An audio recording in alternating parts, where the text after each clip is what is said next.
Keleier ar vro, Erwan Blanchard.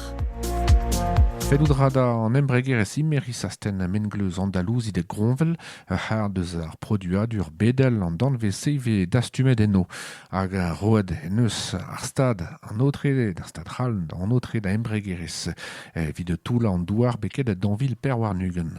Padal e kontannus trei ar vengleuz evit an endro, a despet d'ar pez a emban immeris. Setu pez o diskouezet gant enklask divezar medias plant, setu displegadennou gant metik Jacques Vargas du Stuker.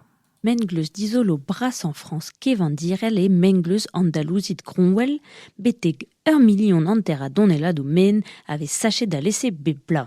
Implijet ve an andalouzid gant industriechou a bepseurt peguir ur metal a c'hell gouzanf tom derioù pontus men e gaver ket anian e dafar ar vu e pemde.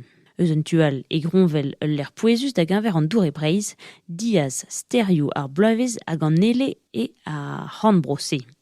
Ur mirva naturel l'anneier a gwerniou a gaver enon pe c'hoaz daouler natura daouvil. Analizet en deus plant dourioù ar stivel a dremen e kichen ar vengleuz, e miz gwere hag e miz gwen golo, a diskoachet e oa etre ugen a triugen gwech muioc'h a vetalioù poner en dour evit ar pez o dled.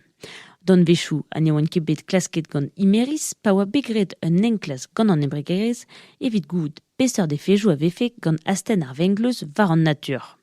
Evit kaout an notre da greski, idus neue imeris kuzet dangerus ted ar vengleuz da la rede, kontam ma dur an eer hag an dour. Gwas ar c'hoa, ne ket eveziet a raptorioù dour hag a zo stok ouz ar vengleuz gant ajans broadel an dour.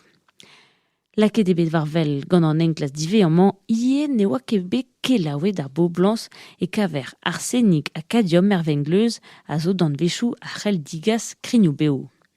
Ne c'hede neue an ezidi ar gumun gant kresk ar vengleuz, ken ledan a pemzek tachen meldroad e vo an toul neve a ken don a pem savadur parizian berniet an eilre var ar real. Ne c'hede an dud ie gant ar feurioù uel a grignoù beo a zo gant an ezidi trovar droioù ar vengleuz hag ar boultren metalioù a vez c'houezet war an tiez hag ar perkeier bemde gant ar vengleuz. Steniet an ergal ar vour, etre an dud a zifen an implijou krouet gant ar vengleuz hag are a zo an keniet evit o yechet a dazon ar vro. Trier an enklask divezas plan war mengleuz gronvel so dalen war o lerien internet, el ran an enklask diskouez ar gwask ve laket gant imeris war an dilenidi hag ar trolegechou lehel, an trederan laka an tamm sklerigen war penou bras imeris ar famil demare. Vanifestadek vo warc'hoaz enep da gresk ar vengleuz ba gronvel da diver dira gediz tre gornan. Son adegou a vo da heul a dalek 6 eur nonz ba sal gwelioù plon eve tchentin.